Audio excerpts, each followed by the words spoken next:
नाचे में पूरा जवान दिल गईल, ढोलक बाजल त जोश जगईल, देखते देखते माहौल बन गईल। बीट गिरल त मैदान दिल गईल, ताली से पूरा पंडाल गुज गईल, एक धुन पर सब झूमे लगल, रात भर के कार्य गल। बीट गिरल त मैदान हिल गईल, नाचे में पूरा जवान दिल गईल, ढोलक बाजल त जोश जगईल, देखते देखते माहौल बन गईल।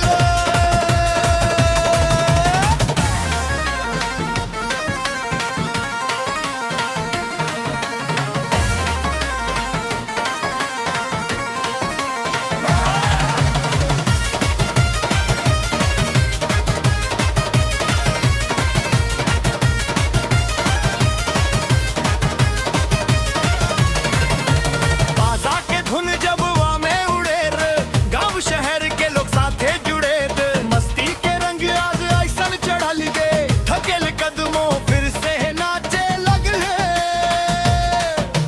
लाई चमके रंगवा हर चेहरा खुशी सी से चमके, रंग खुशी से चमके, दोस्त यार सब साथे जुटल है। आज के रात यादगार बन जाए। बीट गिरल त मैदान हिल गईल, नाचे में पूरा जवान दिल गईल, ढोलक बाजल त जोश जगईल, एक दबक अब हाथ कर पहिले।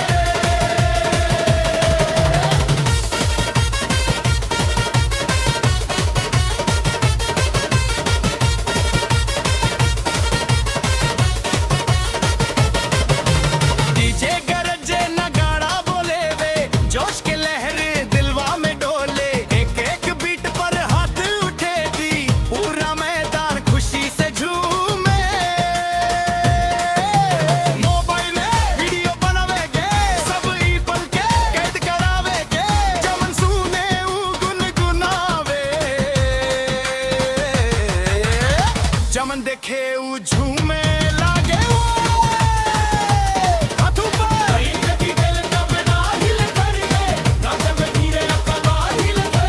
ढोलक बाजल त जोश जगाइलो, देखते देखते माहौल बन गईले। हाथों पर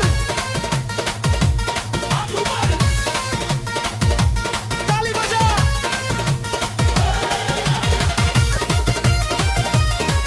आज की रात बस नाचे।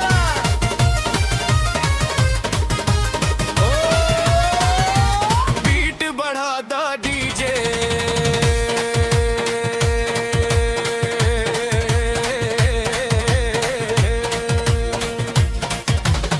बारात होके चाहे मेला के रात, ई धुन पर सबके के बाटन, कदम से कदम जब मिल जाला, माहौल पूरा बदल जाला।